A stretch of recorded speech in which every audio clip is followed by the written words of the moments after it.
de Jesus. Meus irmãos, a paz do Senhor. Amém. Quantos têm motivo para dar glória a Deus essa noite? Amém. Eu gostaria que, vamos aproveitar que nós estamos em pé, vamos abrir a nossa Bíblia no livro do profeta Malaquias. Nós vamos ler um texto no capítulo de número 3, para a base do que Deus colocou no meu coração para que a gente compartilhasse aqui essa noite. Enquanto nós encontramos esse texto, eu quero de maneira rápida, deixar minha palavra de gratidão aqui nesse altar, louvar a Deus pela vida do pastor Arnaldo, que Deus abençoe, que tem nos abençoado aqui, cuidado dessa cidade, dessa igreja, louvar a Deus pela vida do pastor Gilmar, por essa oportunidade, o Paulo e a Rosângela, que Deus abençoe vocês, todos os músicos, também minha saudação evangelista Catarino, que Deus abençoe, alguém que eu admiro muito, a todos os irmãos que estão aqui essa noite, para celebrarmos a Deus. E eu tenho um texto que Deus colocou no meu coração e quero compartilhar com vocês. Malaquias, capítulo 3, nós vamos ler a partir do versículo de número 16. Malaquias 3 e 16. Os irmãos que encontraram, digam amém. Todos os nossos irmãos da internet também sintam-se abraçados. Diz assim o texto: depois aqueles que temiam o Senhor, eles conversavam uns com os outros, e o Senhor os ouviu com atenção. Foi escrito um livro, como memorial na sua presença, acerca dos que temiam o Senhor e honravam o seu nome. No dia em que eu agir, diz o Senhor dos Exércitos, eles serão o meu tesouro pessoal. Eu terei compaixão deles, como um pai tem compaixão do seu filho, que lhe obedece. Versículo de número 18. Então vocês verão novamente ou outra vez a diferença entre o justo e o ímpio, entre os que servem a Deus e os que não o servem. Amém? Tome seu assento. Se você quiser manter sua Bíblia aberta, fique bem à vontade para acompanhar esse texto. Mas eu gostaria que você prendesse a sua atenção agora, para que nós possamos nos dedicar com atenção a esse texto.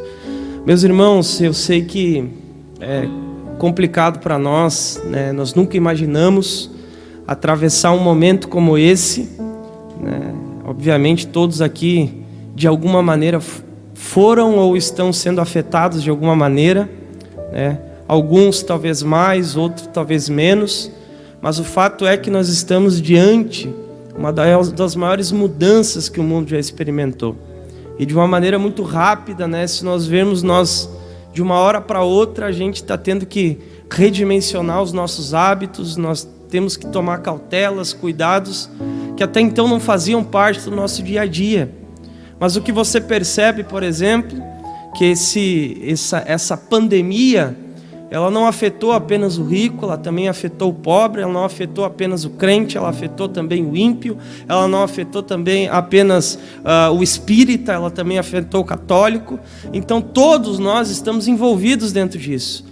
E se existe um paradoxo no meio dessa situação, é nós nos perguntarmos, mas nós somos povo de Deus, nós servimos a Deus. Afinal de contas, como é que nós que servimos a Deus estamos tendo que passar por tudo isso? Será que a nossa fé não nos imuniza de nós vivermos isso? Há esse questionamento na mente de muita gente, dizendo, não, isso aí é uma obra fictícia. De fato existe muito endossamento de notícias, mas é uma realidade no nosso meio, é uma realidade no mundo. Olha o que acontece no Equador. Pessoas morrem na rua sem poder nem chegar ao pronto atendimento. Então nós estamos dentro dessa realidade. E há muitos, como eu disse, que se questionam, afinal de contas, o fato de eu ter Deus, qual é a diferença no meio desse processo todo? Aí a gente tem que lembrar, de maneira clara, olhando para a palavra, de uma maneira consciente, aquilo que Jesus disse de maneira muito ampla para o seu povo na sua pregação. Quando ele disse que os dias bons, eles viriam sobre justos, eles viriam sobre injustos. Quando ele disse que os dias chuvosos, os dias tenebrosos, também viriam sobre justos e sobre injustos. Foi Cristo que disse isso.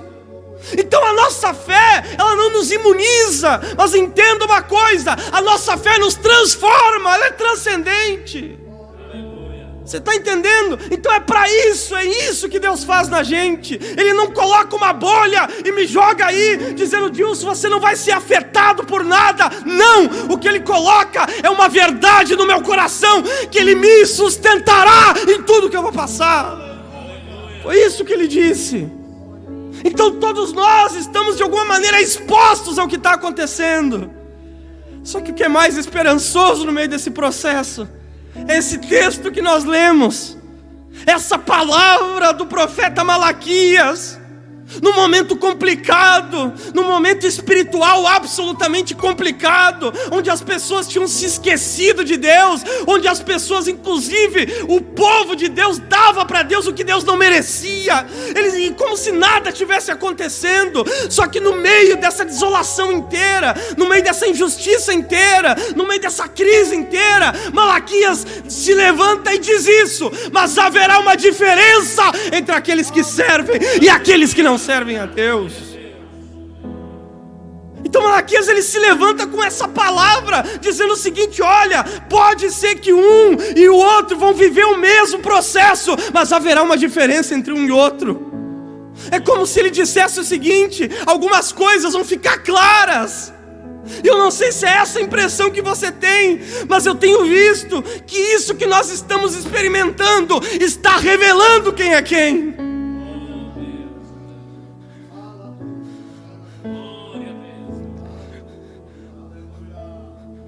Isso que nós estamos passando está revelando quem é pastor e quem é lobo. Está diferenciando pregadores de gente safada. Essa crise que nós estamos passando está revelando o coração de muita gente. De comerciantes que abusam de maneira injusta, com preço injusto, oportunista. No meio dessa situação que nós estamos vivendo aqui, a gente consegue diferenciar quem se aproxima da gente por algum interesse ou que de fato está conosco. Essa crise está revelando ovelha de bode, é isso que está acontecendo. Então é isso que o profeta Malaquias diz: não, algumas coisas vão ficar claras nesse processo. Vão ficar claras. Então o primeiro aspecto é exatamente esse. É o fato das coisas se diferenciarem. Só que entenda uma coisa: qual é a diferença no meio de uma situação dessa que nós estamos vivendo, entre o justo e o ímpio? A primeira coisa que nós precisamos analisar é naquilo que a gente acredita, é naquilo que a gente pauta a nossa força. E a respeito disso, João escreveu na sua carta, quando ele disse assim: a nossa força é a nossa fé. Endereçado a isso, a gente entende aquilo que o apóstolo Pedro escreveu na sua epístola, dizendo que a nossa fé, ela se revela no meio da tribulação. É a tribulação que coloca a nossa fé para fora. Então o primeiro aspecto é exatamente esse: nesse tempo a sua fé vai ser provada. E é nesse tempo que nós vamos experimentar algo que talvez até hoje nós nunca experimentamos. É nesse tempo em que tudo aquilo que a gente já pregou vai ter um sentido muito maior. Crentes que acreditaram em milagre, de provisão, de cuidado, vão experimentar, porque o meu Deus está diferenciando quem teme e quem não teme. Então esse é o primeiro aspecto. É aquilo que a gente acredita, é a nossa fé. E quer saber? Tem gente aí fora que tem um bom plano de saúde, estão escorados financeiramente, mas que estão em pânico. Só que eu glorifico a Deus por estar aqui hoje, que eu estou vendo gente esperançosa me olhando aqui, gente que não tem a sua garantia aqui, mas tem a sua garantia lá em cima, que sabe que a partir do momento em que a despensa começar a ficar vazia, de alguma maneira o meu Deus vai encher aquela despensa. Quem pega essa palavra aqui hoje? Quem pega? É a nossa fé que nos diferencia. Eu comecei a observar algumas coisas e eu fiz questão de anotá-las. A primeira coisa é a nossa fé, isso que aparece para nós. A segunda que eu percebi, sabe o que é? É o nosso contentamento.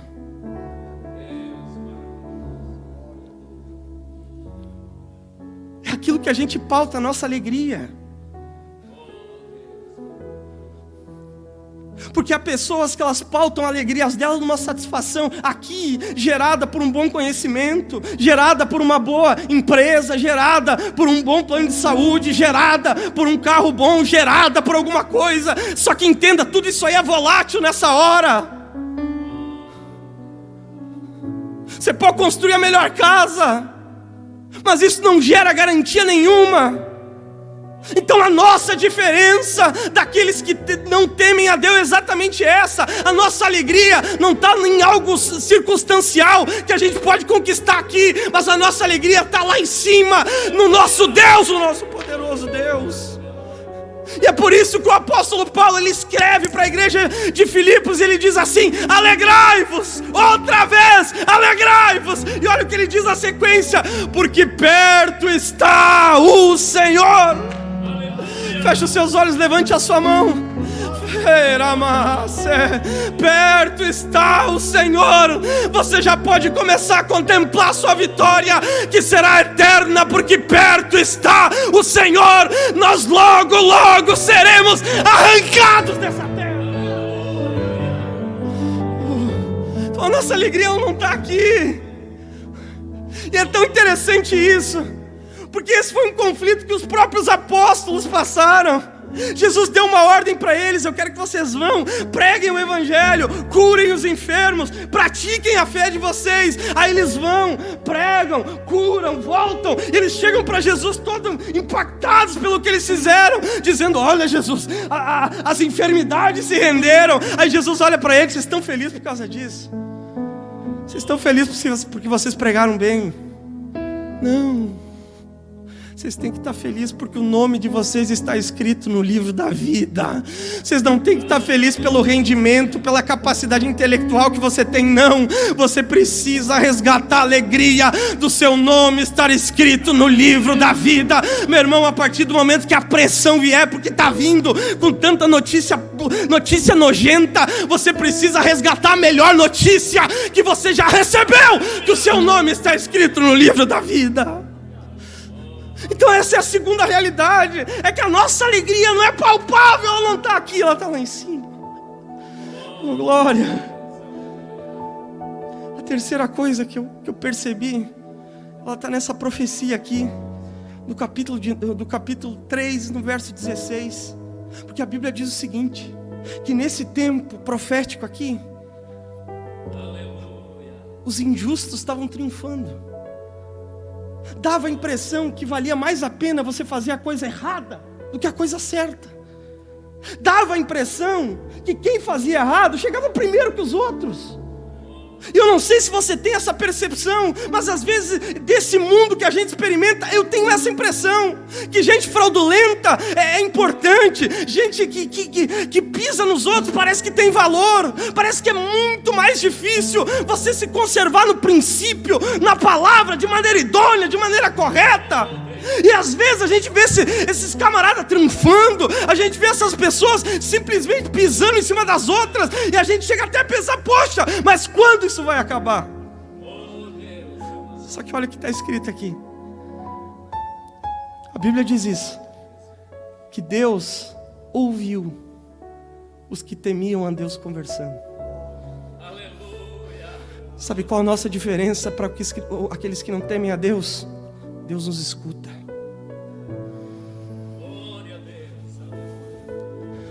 Ele sabe da sua preocupação com o seu trabalho.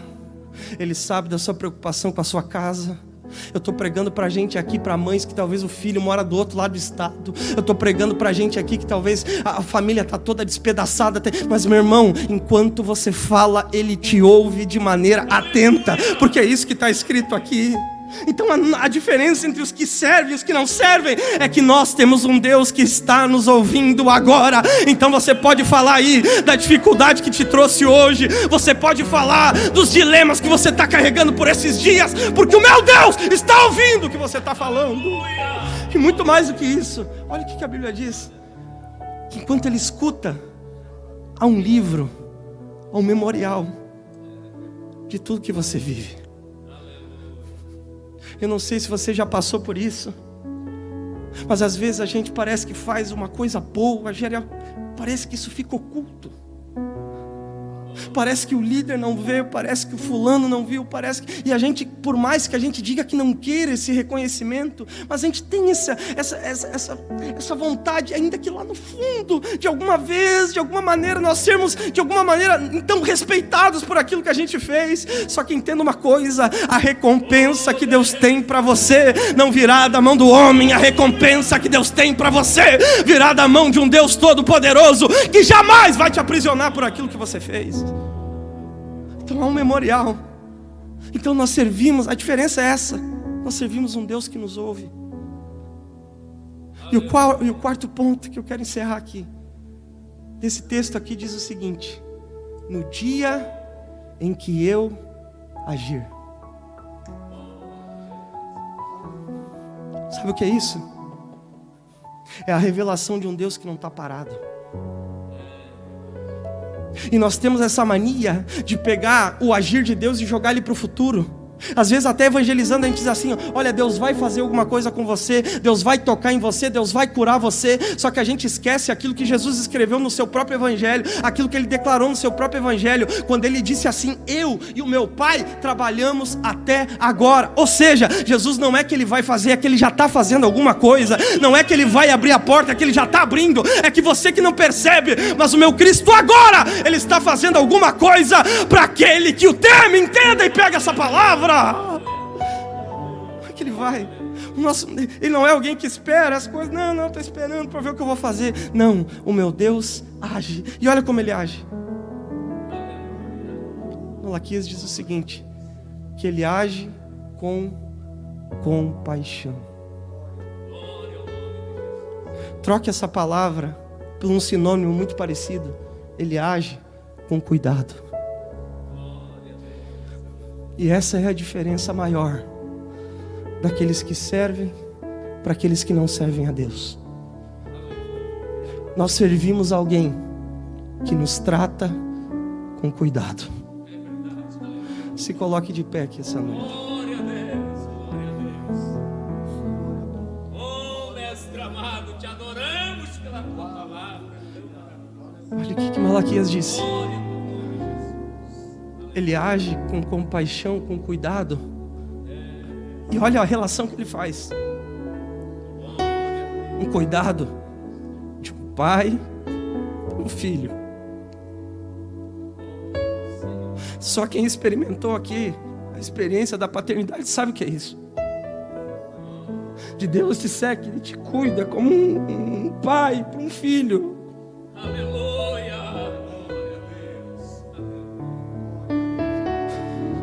Uramaga choremassa. Glória a Deus, aleluia. Emandoria forgiamassa. Glória a teu nome, Jesus. Você serve a um Deus que te diferencia pelo aquilo que você acredita. Você serve um Deus cuja alegria está reservada nele. Você serve a um Deus que te ouve, ainda quando não existem palavras na tua boca. E você serve a um Deus que te trata como um filho, que te cuida como um filho. Nessa noite prove do cuidado dele, do zelo dele. Eu estou pregando para alguém que está talvez desempregado, meu irmão. Você serve a um Deus que zela por você e que te trata como um filho. Se preparem, crentes, assim diz o Senhor dessa igreja, para experimentarem um tempo de provisão, um tempo de cuidado. Coloque a mão no seu coração agora. Tem alguns dias que tem um hino que vem falando demais comigo, pastor Arnaldo. Esses dias eu estava lá em casa orando, eu disse: Deus, eu não me adequo mais a esse mundo. Aí Deus falou para mim que você não pertence para esse mundo. E eu comecei a balbuciar uma canção que parece que a gente desapareceu ela do nosso repertório, que a gente cantava dizendo assim: mais perto eu quero estar.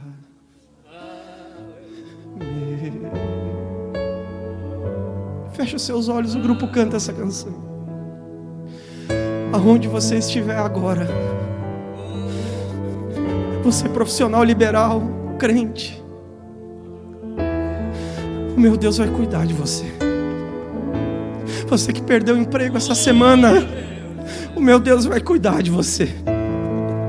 Você empresário que me ouve, que talvez está tendo que tomar decisões importantes, o meu Deus vai cuidar de você. Você missionário que nos ouve pela rede social, não abandona não, meu Deus vai cuidar de você. Você que nesse ano disse, eu tenho planos para esse ano, recebe essa palavra. Era macho, o meu Deus vai cuidar de você, oh glória. Vamos cantar todos juntos. Uramagacho.